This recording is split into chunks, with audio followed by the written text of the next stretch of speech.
So then there's Lucas, my 11-year-old, who's nonverbal. He's, yeah. Let me he's get in everybody else out of my head. Okay. Sorry. Lucas, nonverbal. Is he on the spectrum? Does he have ASD or is it something different? They say a special flavor of autism. He's cognitively delayed. He has a genetic, duplication of Okay. a gene. Okay. Okay. Lucas. Second. So what I'm going to try to do here is catch his awareness, especially being nonverbal. Normally I just talk to people, right? So I'm gonna go try to feel with him. Just straight up feel what he feels, feel what he's feeling. And then I want to move to a higher level, so I'm not just seeing it out of his trapped self, if you will. Okay. Okay, Lucas, it's your mom. I'll narrate for you, but that's not what I'm saying to him. It's just so you know that I'm doing something, not just being quiet.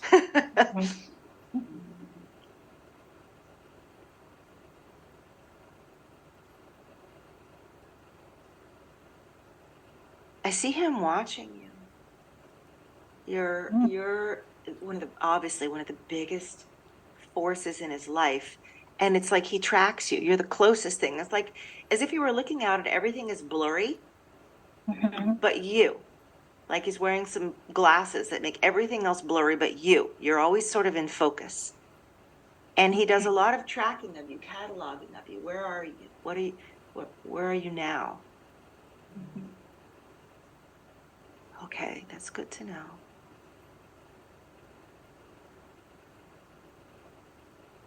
I'm sure you know the things that delight him. Maybe it's TV or video games or colorful things. I don't know. There's something that just always gives him pleasure. Yes. Something that along that he wants more of. Okay, Lucas, let's go someplace else. Let's go to the being that's in you, the being that's having this experience. It's a very trapped experience that you've chosen. It's very interesting. How come?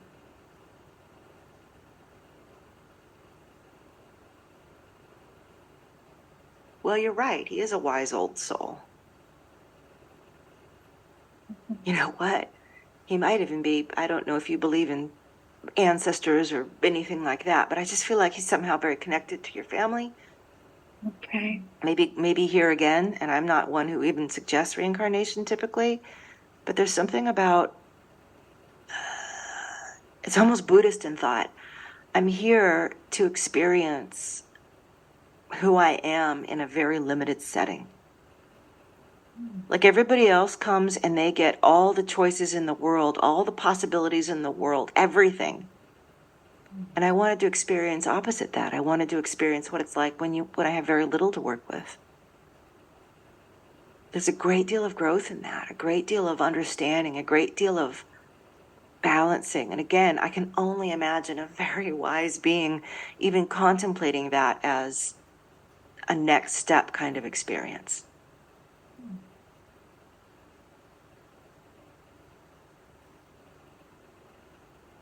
And I'm still talking. Okay.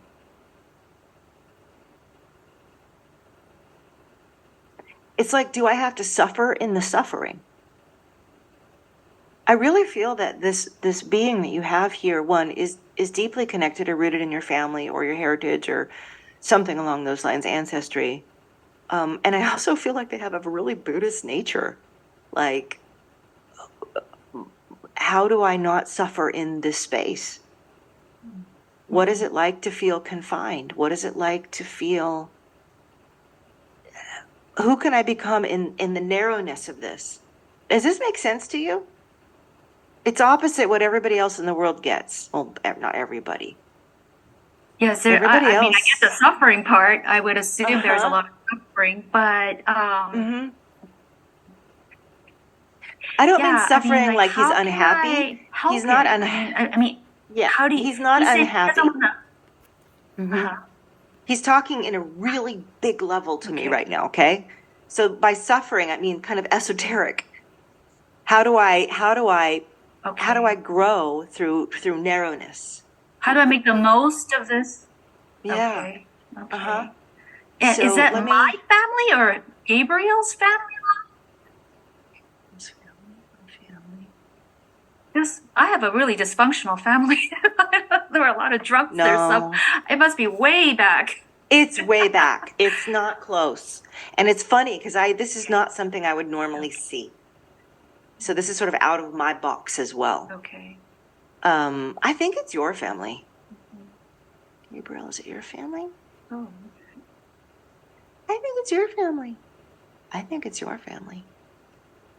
Okay, so wow, I'm surprised I that was somebody like that would be in my family. somebody has been in your family somewhere down the road, down way down that line. Um, Okay. so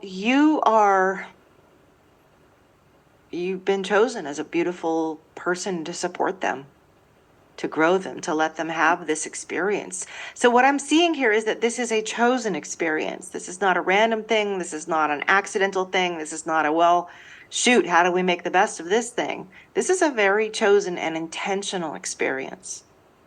That's what I'm getting from talking to a very high part of Luca. Mhm. So if I come down again, I'm trying to find a level between the nonverbal, very experiential level, which is where I first walked in, and the big one. I want to find a middle person that I can kind of ask more questions because the big one is telling me everything is wonderful, everything is as it should be. Like, okay, great. That's not Okay. helping. You know, Uh-huh. this is divine. I'm like, yes, all right, but come on. Okay. Hmm. We need to help mom a little here. Yeah. Okay. Look. Uh,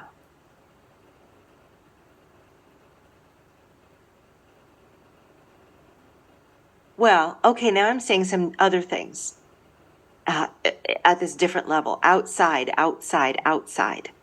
Um, if you want to increase the diversity of his day, increase the amount of information and just, I don't know, information to come in to challenge his awareness and challenge in a stimulating way to stimulate him.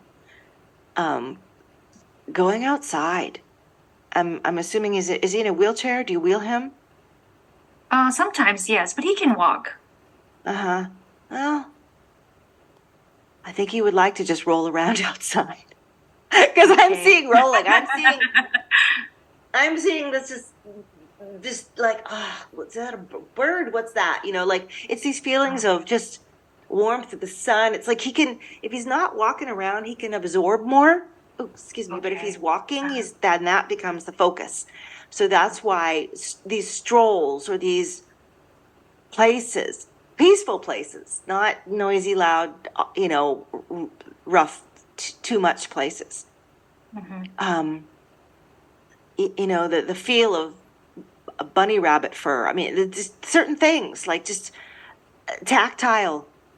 Hmm. Um, all of this feels like that wakes him up and gives him joy. So if you're asking what Okay. you can do to give him more joy, Hmm. he likes that.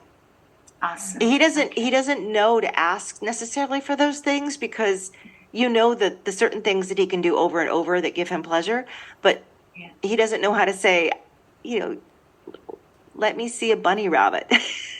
Yeah. Let me put my fingers on its softness. And it's funny you say there's a Buddhist element to it because like I'm drawn to like Buddhist chants and I go to church, a Christian Mm, church. So yeah. the Om Mani Padme, the Heart Sutra, like I say Uh-huh. it. And sometimes I say it in my dream. I'm like, why? Am Yeah. I Buddhist? Was I Buddhist before? Or yeah. You guys, Is there's this a pin? definitely, and Buddhism as a philosophy, it's not a religion, so you can incorporate it into any of your personal faith, right? Right, Um, right. there is a Buddhist CD. I forget whose name it is, but I remember my son